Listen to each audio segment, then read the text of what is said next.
Hi friends, welcome to my channel being spontaneity. మరిన్ని విషయాల కొరకు నా యొక్క ఛానల్ని సబ్స్క్రైబ్ చేసుకోండి మరియు బెల్ ఐకాన్ కూడా నొక్కండి.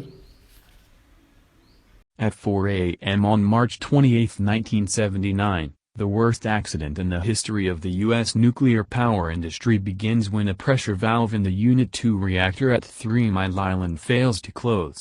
Cooling water, contaminated with radiation, drained from the open valve into adjoining buildings, and the core began to dangerously overheat. The 3 Mile Island nuclear power plant was built in 1974 on a sandbar on Pennsylvania's Susquehanna River, just 10 miles downstream from the state capital in Harrisburg. In 1978, a second state-of-the-art reactor began operating on 3 Mile Island, which was lauded for generating affordable and reliable energy in a time of energy crises. After the cooling water began to drain out of the broken pressure valve on the morning of March 28, 1979, emergency cooling pumps automatically went into operation.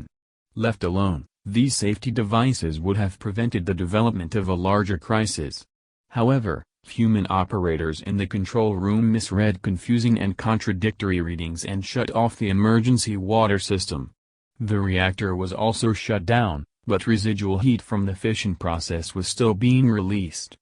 By early morning, the core had heated to over 4,000 degrees, just 1,000 degrees short of meltdown. In the meltdown scenario, the core melts, and deadly radiation drifts across the countryside, fatally sickening a potentially great number of people. As the plant operators struggled to understand what had happened, the contaminated water was releasing radioactive gases throughout the plant. The radiation levels, though not immediately life-threatening, were dangerous, and the core cooked further as the contaminated water was contained and precautions were taken to protect the operators. Shortly after 8 a.m., word of the accident leaked to the outside world.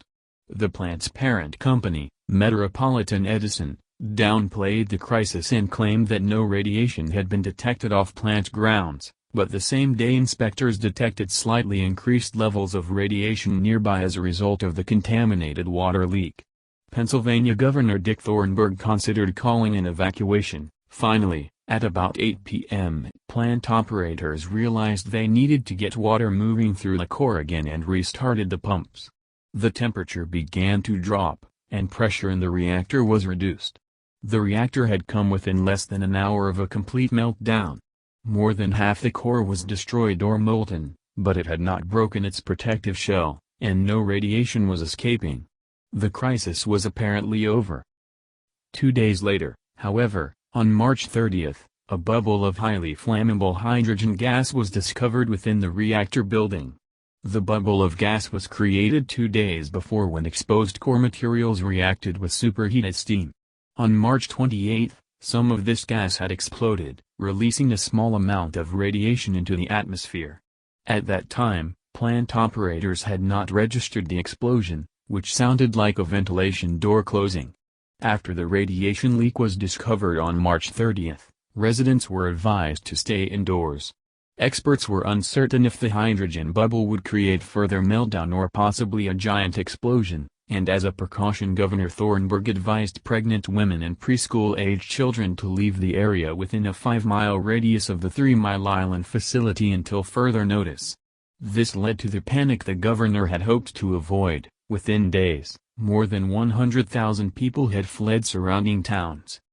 On April 1st, President Jimmy Carter arrived at 3 Mile Island to inspect the plant.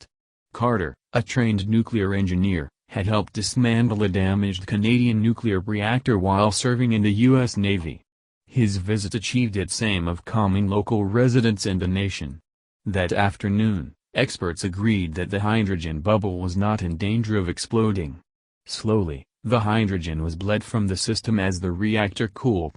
At the height of the crisis, plant workers were exposed to unhealthy levels of radiation, but no one outside 3 Mile Island had their health adversely affected by the accident. Nonetheless, the incident greatly eroded the public's faith in nuclear power. The unharmed Unit 1 reactor at 3 Mile Island, which was shut down during the crisis, did not resume operation until 1985.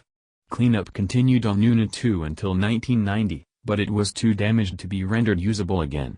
In the 4 decades since the accident at 3 Mile Island, not a single new nuclear power plant has been ordered in the United States.